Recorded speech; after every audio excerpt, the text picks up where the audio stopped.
Hello and welcome to Monday's edition of Cracking the Cryptic, where I've actually had to switch the puzzle I'm going to attempt in today's video. I'm going to have a go at this one, which is called Sator Square. Might be saying that incorrectly. It's by Bridget. I did a Fog of War puzzle by Bridget for Halloween, if I remember rightly. Creatures in the Fog or something, a week or so ago. Now, why am I doing this? Well, the testers say it's great. That's one thing. But they had suggested that today I might try this puzzle. Matty didn't call you back because I can't even read the whole of... Oh, because he had the Wrogn number. The title is so long, it doesn't even fit in the sort of... in the sidebar. And this is by Lake. It's some sort of Wrogn puzzle. And the reason I decided not to do this is it's got 5 stars out of 5 for difficulty. It has one of the longest rule sets I've ever seen, and one of the most beautiful grids. It looks an incredible puzzle, and we've had it recommended a lot. But I can well imagine it will take me about 20 minutes to explain all of the rules to this one. And today, believe it or not, I have about 9 or 10 birthday announcements. It is very peculiar how the birthdays sort of ebb and flow.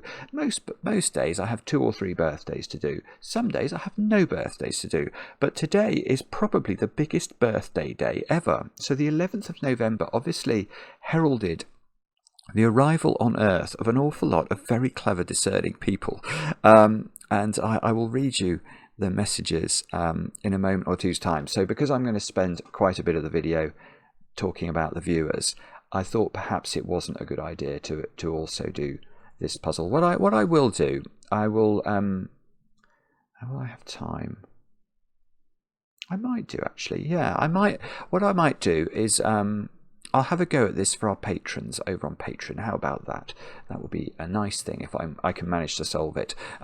I should have time after this one to record it, and then on Patreon it doesn't matter if I spend 20 minutes explaining the rules, because if you're patrons of the channel over there, you probably won't mind me doing that too much. Now, what else do I want to mention? Well, Fog of War, a new app. Well, in fact, this has got Fog of War in it. Look, not much Fog of War, but a little bit. Yeah, of our new Fog of War app. It is out on Android. It is out on Steam. Let me show you a quick picture. It's got puzzles by some of the great and the good of the Sudoku community, people like Marty, Sears and Phistomefel and Qodec and the like. And we are still waiting on the Apple release. I suspect it will be released later today. So by the time you see this video, assuming I can solve this puzzle, I think it will be live on Apple. We are just waiting for their sort of approval, which seems to take a long time. So I'm sorry for those of you who've been waiting for it on that platform. We have been getting a lot of emails about it. As soon as I get confirmation, I will send a tweet announcing it. Our Twitter handle, or X handle, whatever it's called now, is @CrypticCracking. So do give us a follow over there if you want the up-to-date news. Other than that, well, over on Patreon, I've already mentioned Patreon. We've also got our monthly competition running. The Sudoku Skunkworks Duality 2. Fabulous Sudoku hunt. So do have a look at that. And let's do birthdays. Firstly, we'll start with Dave. Dave, it's your birthday today. And I know this because your friend Hagen wrote to us. Hagen said we didn't have to read Hagen's name out, but I felt bad if I didn't do that. So Dave, I hope you now know who is wishing you a happy birthday. I don't have any more details than that. Many happy returns. I hope it is a day filled with chocolate cake. And in fact, speaking of chocolate cake, I will give a shout out to Claudia, who made me feel incredibly hungry by sending me a picture of something that happened in San Francisco recently, which was called a cake picnic. Let me show you this. I hope that comes out. I hope you can see that. Apparently, it's just, it's a festival of cakes. Look at some of these cakes here. The chocolate cakes look fantastic. So anyway, Dave, maybe you'll get one of those for your birthday. Next, Dilge, it's your birthday today. I know this because your boyfriend Philippe wrote to us. told us you especially like miracle Sudokus. I don't think this class is as a miracle Sudoku. But Philippe did say he is baking you a chocolate cake today, so a lot to live up to. Look at that cake picnic there, Philippe. I hope you do Dilge proud. Next, Gavin. Gavin, you've turned the big 5-0 today. I know this because your wife Andy wrote to us and said that you met in Paris in 1995 and now live in California, perhaps near the cakes. Oh yeah, now I've made a bit of a boo-boo here because Andy did say that you tend to watch avidly all the crossword videos, and could I announce this birthday in the crossword video before your birthday? But that announcement wasn't it didn't make it into my conscious thought, so I'm announcing it today, which I think is your actual birthday, Gavin. Many happy returns. Next, oh, this is a lovely one. Well, it's bittersweet. Graham, you've turned 65 today. I know this because your son Craig and daughter Shirley wrote to us, and you have because you've turned 65, you've had to hand in your wings as a commercial airline pilot.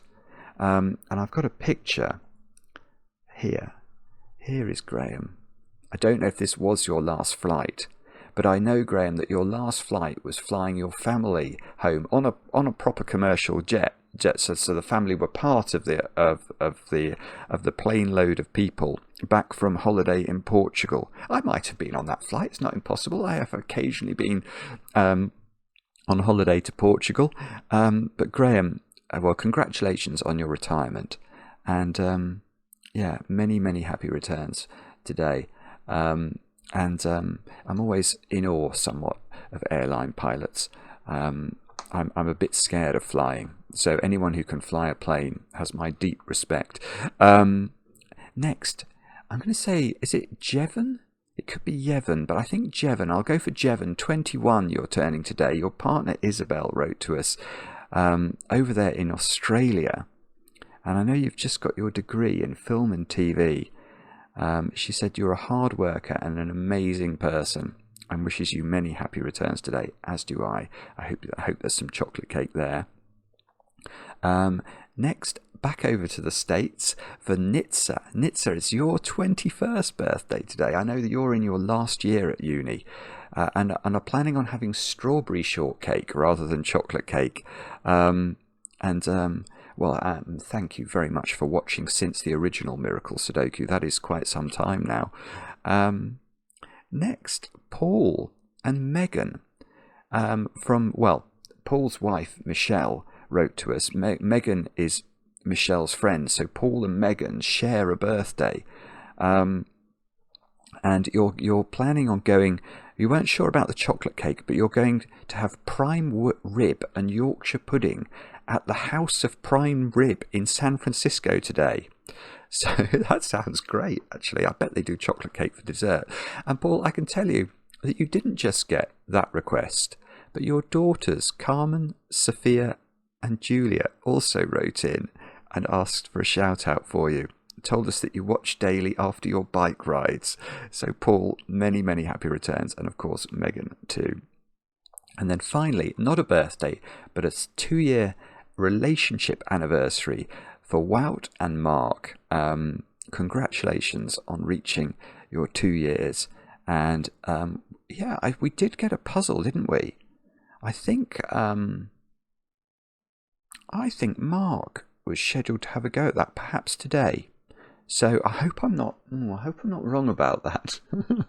Anyway, Wout and Mark, keep an eye on Mark's video later on. I hope I'm not letting anyone down or giving away any secrets. That is all of the announcements. Quite a few today. Forgive me for that.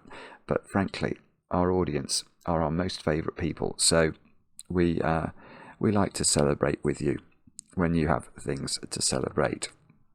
Now, all that said and done, let's do some Sudoku solving. Let's have a look at Sator Square by Brigitte. Now, actually, I do know what a Sator Square is. It's that Roman magic. It's not, is it? It's like a palindrome thing. Hang on, I can probably show you, because I think I've done a listener crossword about this in the past. Now, what I don't know is how is what these words mean. But I think it's one of the earliest discovered, like, examples of a weird word square. Now, how does it go? And it's a palindrome, isn't it? So it must end in this. And I think it's got tenet in the middle from what I remember. Now, what was the word that goes here? Opera. Opera goes somewhere, doesn't it? Maybe opera is there. Yeah, that makes sense, because then Sator is going down. So it's got to be a reversal of opera. So it's going to be... Oh, whoopsie. Aripo or something. That must be a Latin word. I don't know what it means. I don't know what any of the words mean in Latin. But that is apparently a phrase that was discovered on a rock or a piece of papyrus or something way back in the day. Sator, arepo, tenet, opera, rotus. And people much more erudite than me will be able to explain more of the background. So I will watch the comments with interest.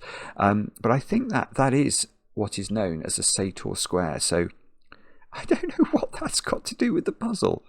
No, I haven't got a clue. Anyway, well, these are the rules. Normal Sudoku rules apply. So we have to put the digits 1 to 9 once each in every row, every column, and every 3x3 box. Magic squares. Wow. We've got magic squares today. So that harks back to our biggest ever video on the channel, Aardvark de Wetering's puzzle, which was called a Sudoku with only 4 given digits, and it had a magic square in the middle. And somehow that's captured the attention of something like 10 million people. It's absolutely bizarre. Anyway, this puzzle, what have we got? We've got red cages. Okay. Red cages are magic squares where the row, column, and main diagonals all add to the same number. Digits in a magic square cannot repeat. Well, that's interesting. I'm going to be able to tell you some things about these squares, but we'll do that when we get to the solving. Dutch whisper lines. 2 cells connected by an orange line must have a difference of at least 4. Oh, okay, now this is... I am familiar a bit with Dutch whispers, but much less familiar than I am with German whispers lines. So on a German whispers lines, which normally in these puzzles appear as green lines, adjacent digits on the line have to differ by at least 5. And that leads to some interesting properties. Dutch whispers are a whole different kettle of fish. So if this is a 1, this could be a 5, couldn't it? That's the crucial difference. It just has to be at least 4 different. So 5, 6, 7, 8 or 9 would be the options. And the grit. The grit. That must be a... Or is it a reference to Brigitte? I don't know. The grit is partly covered in fog. Placing correct digits will clear the fog. No guessing is required. So this is the great innovation of Fog of War Sudoku. So if we got that digit, it would clear the fog, I'm guessing, from those 3 squares. And we'd learn what's behind the fog in here. And that is something that we are going to try and do. Do have a go. The way to play is to click the link under the video as usual. But now, I get to play. Let's get cracking. Let's deal with the magic squares to start off with, because the first thing we're told here is that the digits in these magic squares cannot repeat. So this is, therefore, a set of the digits 1 to 9, isn't it? Now we can avail ourselves of a secret, and it's a secret I only share with my very favourite people. We have a t-shirt that says this now. And the secret is, and if you're watching this video, of course, you're one of my favourite people. The secret is that the numbers 1 to 9 sum to 45.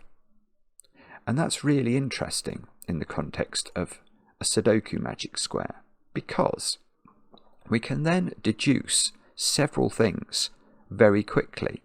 The first is we're told that each row, each column, and each main diagonal sums to the same total. Well, if we know that the total of the whole magic square is 45, then we can deduce very easily each of these rows must sum to the same total. So if we label that total x, that's 3x, isn't it? So 3x equals 45, x equals 15. So we now know that what we have to do is to make sure that each row, each column, and each diagonal sum to 15. But this trick, this next part of the trick, was shown to me originally, I think, by Sam Kappelman-Lyons, the brilliant, person, frankly. But back in the day,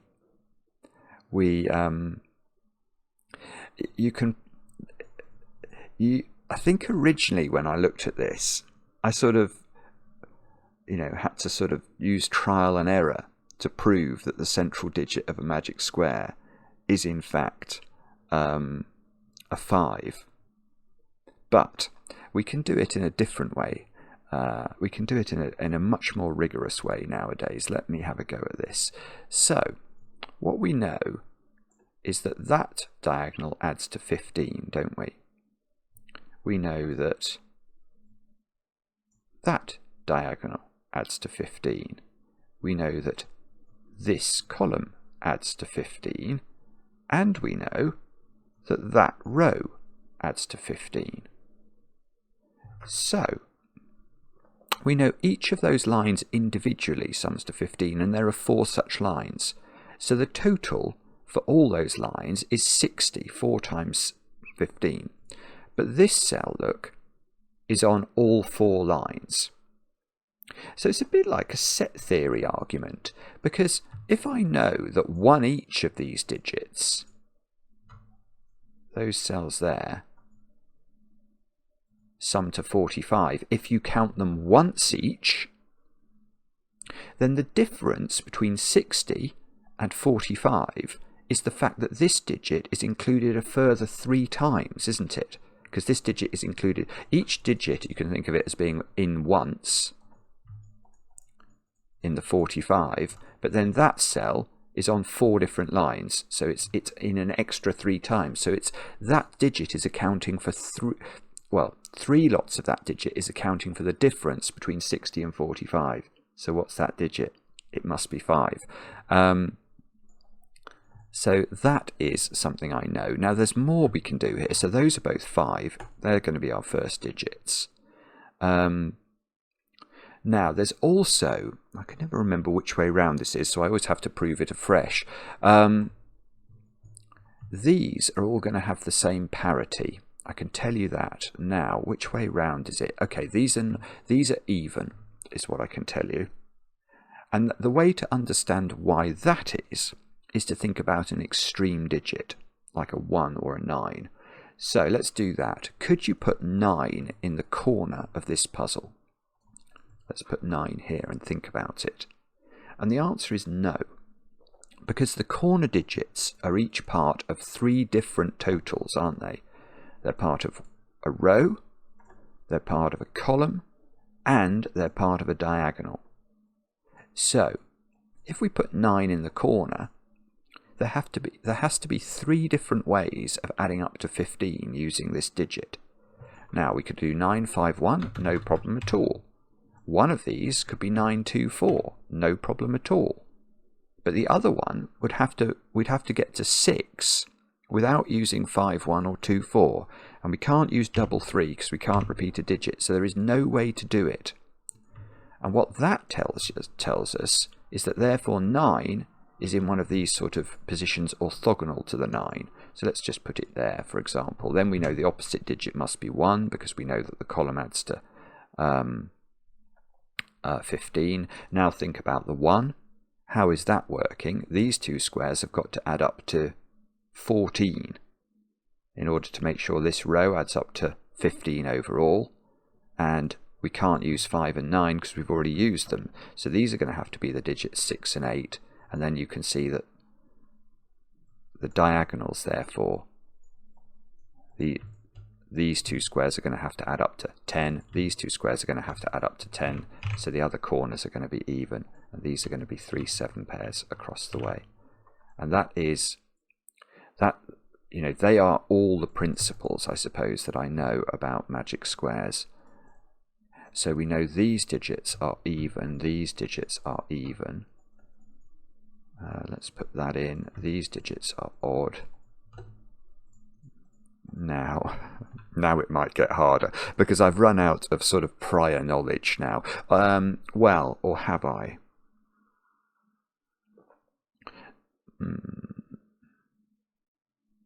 Maybe not. Well, what I was going to do now, which is a little bit more daunting actually, frankly. Let me just think about Sudoku. I don't like to think about Sudoku so early in Sudoku puzzles, but sometimes it might be helpful.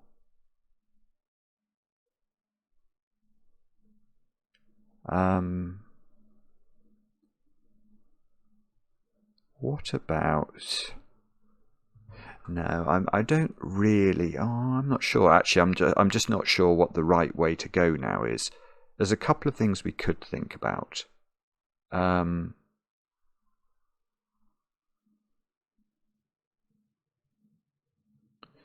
Is it something to do with... Sorry, I haven't got this at all, have I? Let me just think about this for a second or two. If I know that that digit has to be at least 4 different from these 2 digits, and none of these is a 5. Yeah, I mean, maybe what I'll start with is I'll talk about Dutch Whispers lines. I know very few secrets about Dutch Whispers lines, but I do know something. And the one thing I know about them, it actually relates to my understanding of green lines and German whispers. So I'd actually, if you don't mind, I'm going to start there, because if you're new to Sudoku lines, some of this will seem like absolute gibberish, and it might help if we start with a green line. So let's start with a green line.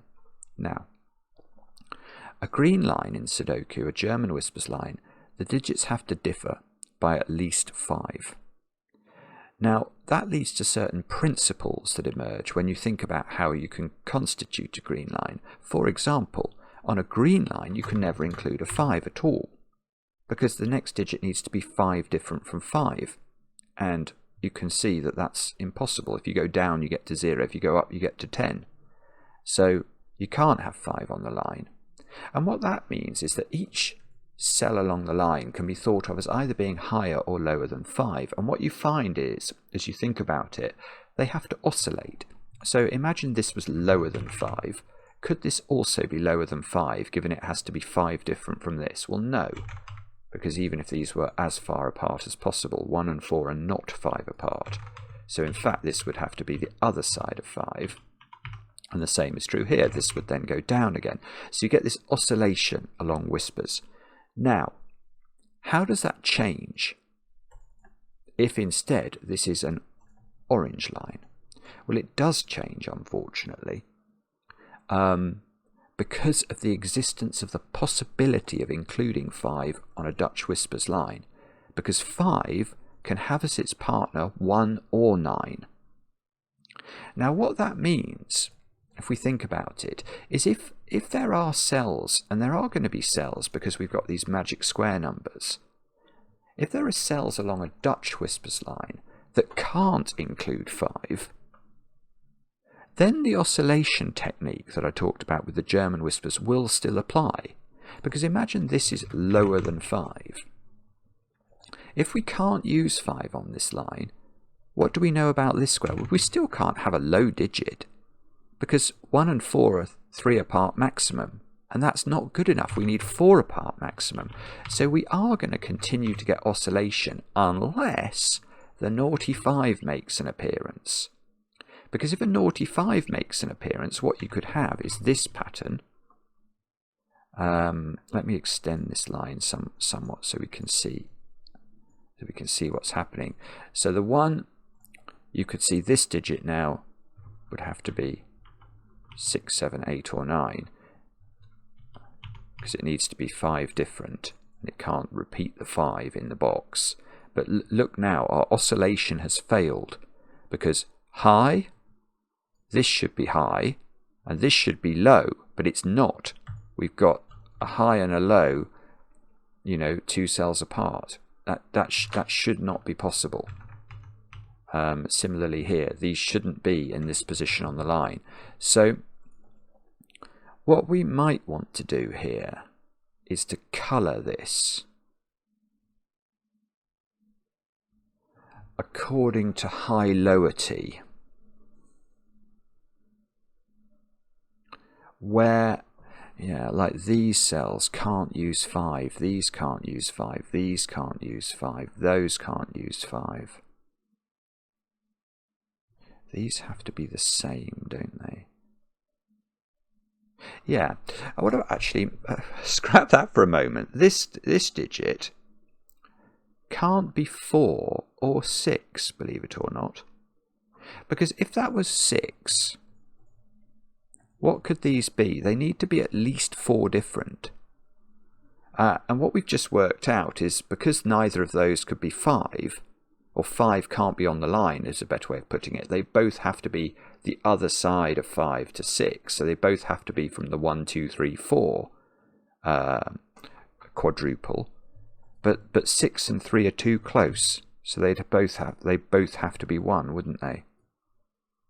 Yeah, so I do think there's something here. So this can't be 4 or 6. So this is 2 or 8. Oh, all right. Hang on. Forget everything I've said. If that's 2 or 8, that's a magic square. So that's 2 or 8. Sorry. Now these can't be 2 or 8. Right. No, that doesn't work. Oh, it nearly worked. That was nearly intelligent, wasn't it? Oh, bobbins. Sorry. Let's think about this. Oh, does that... right, I see. Okay, now I'm getting more interested because... Yeah, look at this. Sorry, there's a lot more symmetry here than just the magic squares, isn't there? This little line here and this little line here are the same. They're sort of just on opposite sides of their magic squares. So this digit again is not 4 or 6. So this is 2 or 8. That's across here. So this is 2 or 8. The diagonal must add to 15. And now we have an interaction between the digits in the magic squares. So these squares can't be 2 or 8.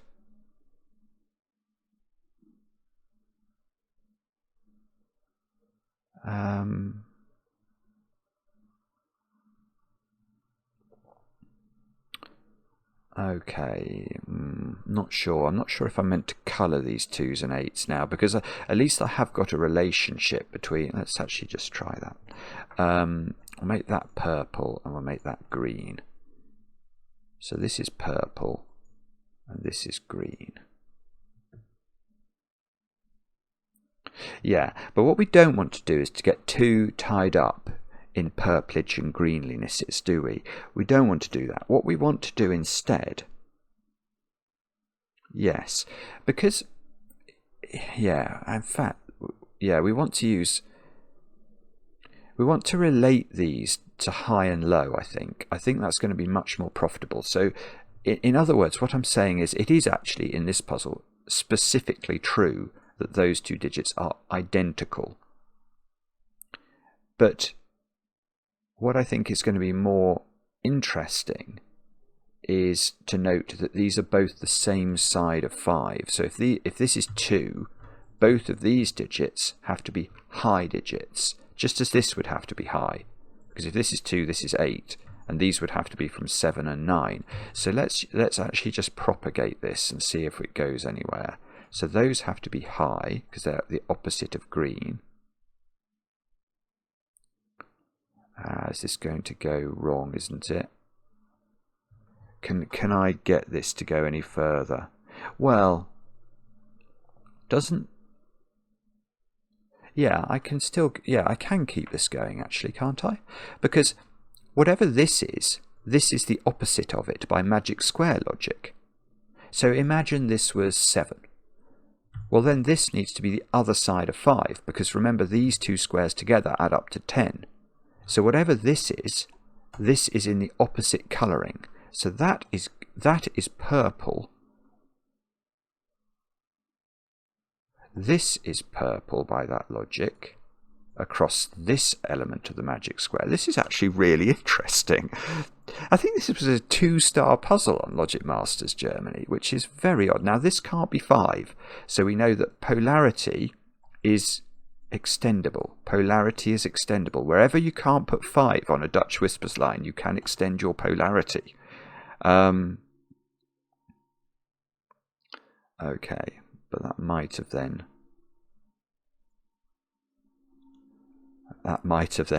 died a death, I'm afraid. Although we can probably mimic all that down here.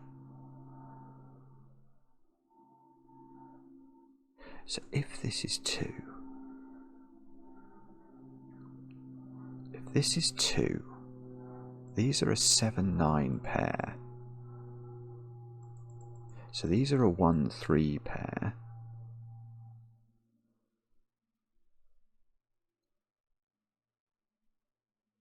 Oh.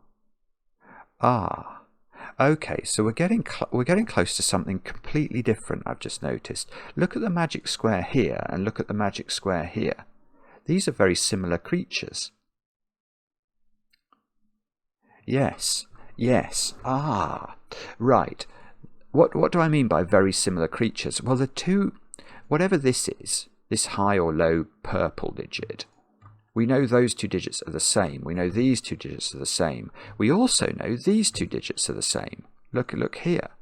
So by dint of these having to be pairs that add up to 10, these 2 are green. Does that mean the whole square is mimicked, or can you reflect it? I'm wondering if you can... No, I think, okay, we're not quite at the point where this row is going to read identically to this row. We could have a rotation around this, couldn't we? Still, I think. So imagine, let's just do an example so we can make sure we understand. If that's 3, which is, well, that's not right. If we're going to make that 2, let's make that 7 and that 9. What I'm saying is we could, I think, still be in this world. I think. So this would be 8. This would be 1, 3. This would be 8. This would be 3, 1. Yeah, and you can see that now that's 6 and that's 4. And in this one, this would be 4 and this would be 6. So you can, yeah, we can still have a rotation around the negative diagonal. But it's also possible that these are absolutely identical. In which case, well, either way round, it will be very interesting. But hang on, first thing we should do is extend the colouring, isn't it? Because this square must be purple, it cannot be 5. This square must be purple, this square must be green, it cannot be 5.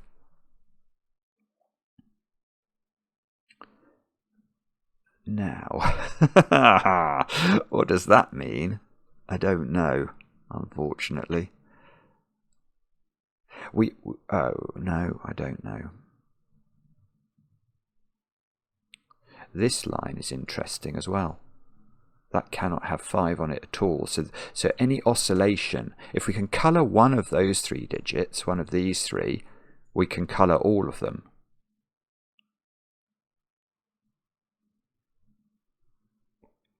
Now, okay.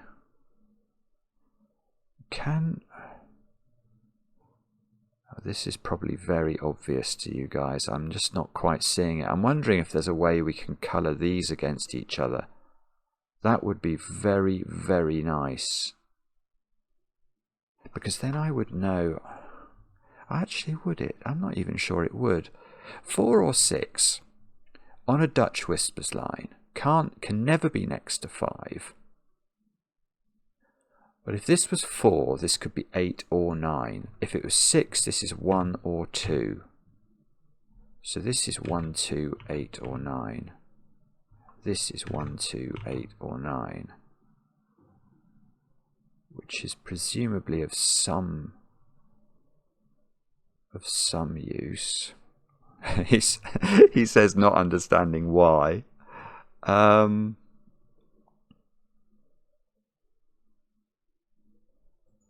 Okay, stuck. What do we do next? We could do... What we need is some way of, you know, of allocating these. Is there a way we can do that? If this was 8, this would be 1 and 3. This would be 7 and 9. How would we know which one of those was 6?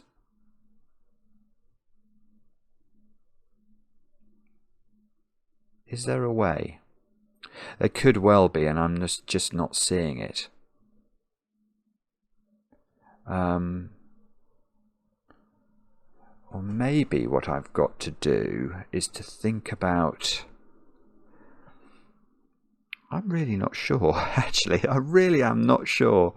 I'm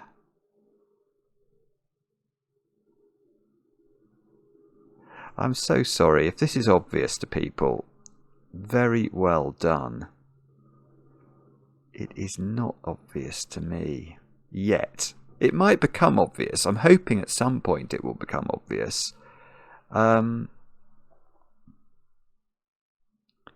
But just at the moment, I am stuck. Is it? I don't know where to look. Is there some sort of restriction? If this was 1, this would be 9. But this could be 6, 7, or 8, I think. But if that's 1, that's 8, and that's 6.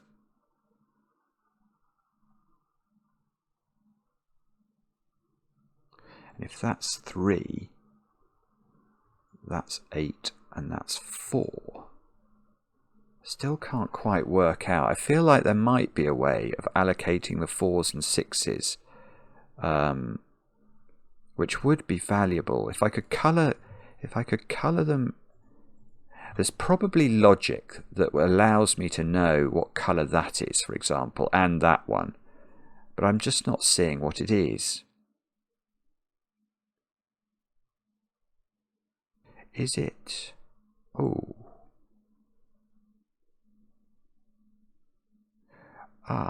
Is it something to do with... Oh. Okay, here's a point. It's Sudoku. Bridget, how could you do this to me? Right, where's purple in this box? I don't know the answer. But purple is definitely in one of those 2 squares, isn't it? Purple 2-8, I should say. Purple 2-8, this digit here, is in one of these 2 squares. So, and have we got an... Yeah, look, we've got an equivalent with green 2-8 in this box. Green 2-8 is in one of those 2 squares. So let's give... Maybe I should give this a flash digit or something in order to make it clearer. So the only way that let's think about this. So if this was purple 2-8, then because this isn't a 5, this would be green. It would actually be green 1-9, wouldn't it? It would have to be green 1-9.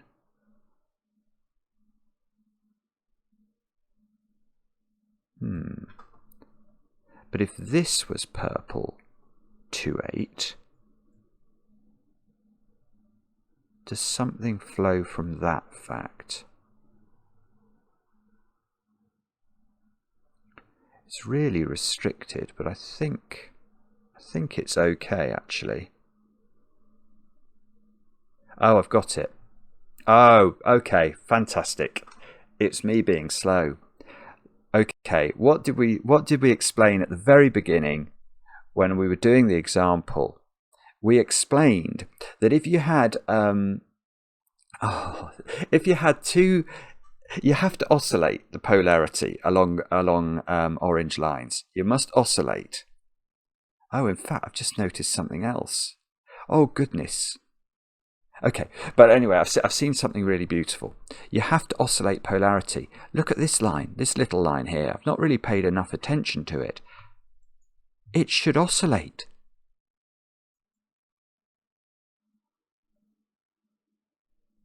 But it doesn't oscillate, does it?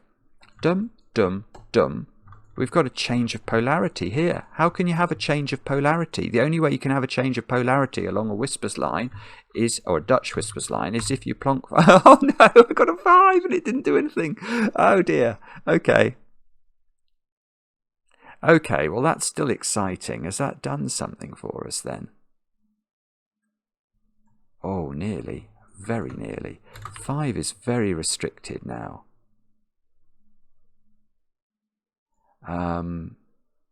5 has to be next to, oh, lovely, yeah. 5 has to be next to 1s and 9s. So this now can't be green 1, 9, because that's green 1, 9. So that's green 3, 7. So if that's green 3, 7, that's green 1, 9. Oh, this is gorgeous. Right, now can we keep that going? This is, well, that can't be green anymore.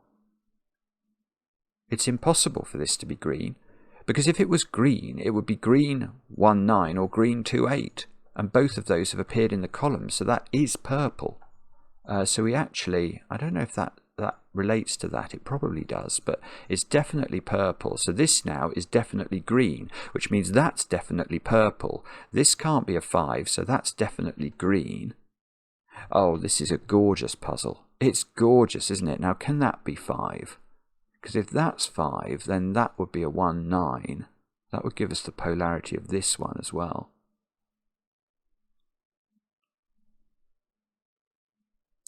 Well, okay, no, but what we can do is to go back to my logic around 2s and 8s. We know that the purple 2, 8 is in one of those two squares. Well, it cannot be here anymore, can it? Because if it's there, these are two purples consecutive along the line, and that's definitely not right. So in fact, this is purple 2, 8. Which means this has to be green, because it can't be 5, because 5 would not be 4 away from 2 or 8. So that's definitely green now.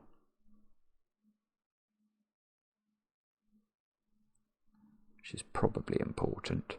This digit, do we know what that is? I don't know. I'm not sure. But we can probably do, there's probably symmetry is available to us, isn't there, to help us out with some of this stuff. Yeah, it's the same logic with this square. It's gorgeous again. How could that possibly be purple? If the digit that is in the cell is 1, 2, 8 or 9. If it was purple, it couldn't be, because this is either a 1, 2 pair or an 8, 9 pair. So if it was purple, it would break. That must be green. So that's not green. This is therefore, well, gee, could that be 5? Well, no, this is a 2 or an 8 now, isn't it? Same logic. So it's the same logic we did up here. This can't be 5, so it is purple.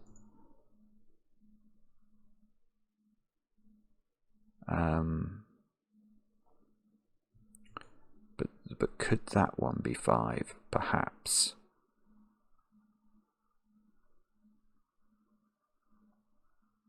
Perhaps.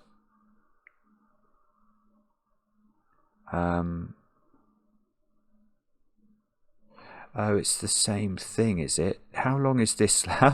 This line has purple and green ends, and this line looks awfully regular. Yeah, it does that. Right. Okay. Okay. So on this sort of Stetson-shaped line, there is a change of polarity between here and here. How come that one is... I don't know why. I'm interested in whether or not there's some way I know. Oh, and actually, I got all the colouring done up there. Oh, yeah, if that's green, that's got to be purple, so that's got to be green. Or I didn't see this. I probably should have done. But I'm getting distracted, aren't I? Where is the change of polarity along this line?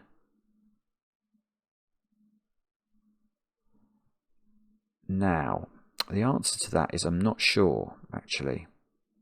I think it could be in a variety of places. I mean, it's not impossible. There could be... No, there probably can't be 3 5s looking at the geometry, but well, no, got it. I've got it again. Right, what is 1 9 opposite on in a magic square? The answer is 1 9. These two have to add up to 10. These two have to add up to 10. Same, can I do the same over... Oh, I can't quite do it over there. I wonder if that's right, or whether there is a way I could have done it over here as well, because the symmetry's so profound. I've probably just missed a way of doing it up here. But what's that doing? The answer is probably something. Well, one thing I noticed...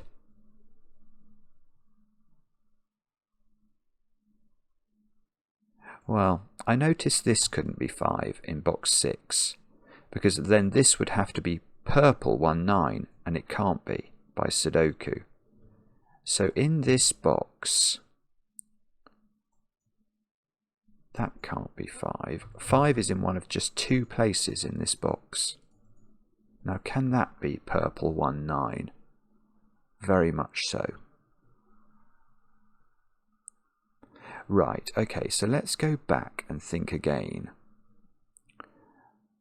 I'm just wondering whether I can mimic this.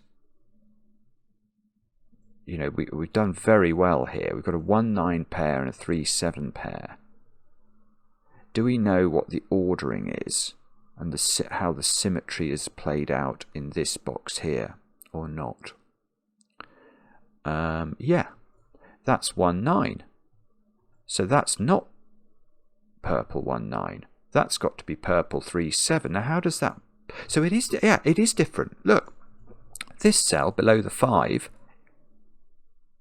is a 1 9 in this magic square and a 3 7 here. So there has been a reflection around the negative diagonal. So 3 7 is opposite 3 7, which means these squares are not 3 7. These are 1 9.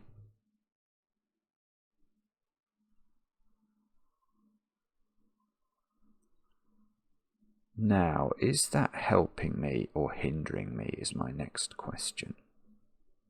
The answer is I'm not actually sure. It's something, I think it's something to do with 5s and 1s and 9s. And all I've got to do is figure out what. It's probably Sudoku in some way, isn't it? He says, desperately trying to work out why. Can we... We've managed to limit 5 in this box. Can we limit 5 in this box? And the answer is... It is in one of 3 places. Can it be here? This would be green 1 9. Probably. Can it be here? Obviously, that's not on the line. Can it be here? Can that be green 1 9? No. So it's not there. So 5 is in one of these. It's exactly the same. It's very symmetrical at this juncture.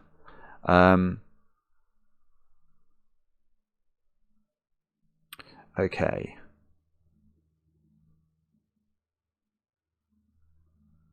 So, okay, I'm still not quite getting it, am I? What are we going to do next? Is it magic square logic? or something else? Or is it Sudoku logic? Or something else? I don't know. Come on, Simon, spot what it is. Naughty Simon's brain isn't working. We need a. Oh, look at this row. We need purple 3-7 in this row. Where does that go? Well, I think it only goes there. So that's purple 3-7. Is that helpful? Maybe not as hopeful as I was hoping, at least. Is it 5 in this box? I mean, no, it's not quite, is it? Is it going to be... It's not 5 in this box, is it? Yeah, there's a subtle break in the symmetry, isn't there? This line here.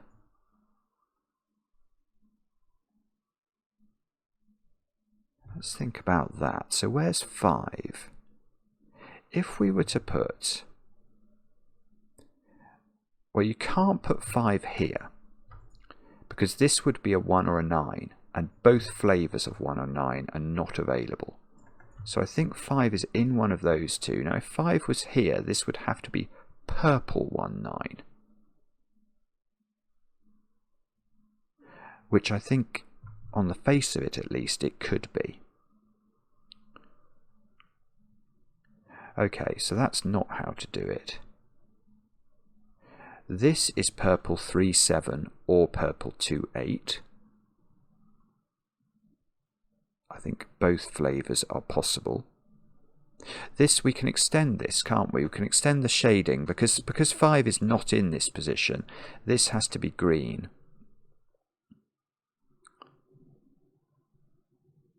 This has to be purple. It can't be 5. So we can keep... so it can keep going. This is green, so this has to be purple. That can't be 5 by Sudoku, so that has to be green.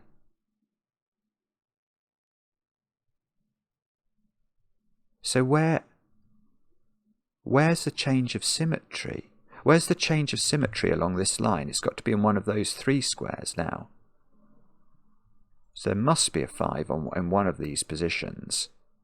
It's so going to have to be here, isn't it? For reasons I haven't worked out. Oh, well. Oh, I have worked it out. Oh, it's beautiful. Bridget, this is a stunning puzzle. Right, look. If the 5 was here, what's this digit? Well, it's got to be green 1-9, and it can't be. If this is 5, this has to be purple 1-9, and it can't be. So neither of those is 5, yet we know we must change the polarity along this line. So that's the only place 5 can go. These are now the appropriate flavours of 1 and 9. And we can see that's therefore got to be purple, that's got to be green, because the next digit's polarity has been determined. 5 goes here by Sudoku, so this is now a green 1-9. Now this could be quite powerful, he says, desperately trying. That's 5, so that's got to be orange 1-9. Oh, orange 1-9, purple 1-9. That's a 5 now by Sudoku, so there wasn't a 5 on this line. Oh, look what we're going to get now. This is a 5 by dint of thingy, and if I double click, I've got 8 5s. That's a 5 in the corner. I feel that deserves a song. That's a 5. Oh, whoa, okay, and then we got oh, wow. Well, lovely. So this 4 is telling us the nature of purple, which now, this purple digit has to be the high digit, so all purples are high. So every time that there's an option to fill in a purple digit, we just fill in the high. Oh, there we go, got another one done. And every time there's a green digit, we just choose the low option. Oh, this is spectacular, isn't it? So green we know is low. Let's just, whoopsie, tidy that up slightly. Purple we know is always high. Whenever there's a choice of 2, we just pick the high one. 9, that's going to be 8, that's going to be 7, 9, 1, 1, 8, 9, 8. Now, hopefully this will really make a difference. 2. That's got to be a 2 or a 3. And that's got to be high, and it's 6 or 7. It could be 6 with a 2, couldn't it? Okay, yeah, so now I've got to be very careful about not applying any German whispers rules to anything. Now, what could we do with this knowledge? Can we, that's got, oh, we don't know what that is. That's got to be 1, 2. It can't be 4 because it would be too close to 7. So that's a 1, 2 pair. This is a 1 by Sudoku. That should be really a green digit, shouldn't it? That's a green digit. All 5s. Let's give all the 5s a colour. Should we make them yellow or grey? Actually, oh no, clay will. I don't know what to make them. Oh, this is a. Oh, make them blue. Blue's a nice colour to choose. Okay. So that digit is a high digit. It's got to be high enough to be 4 different, at least. So this is 8 or 9.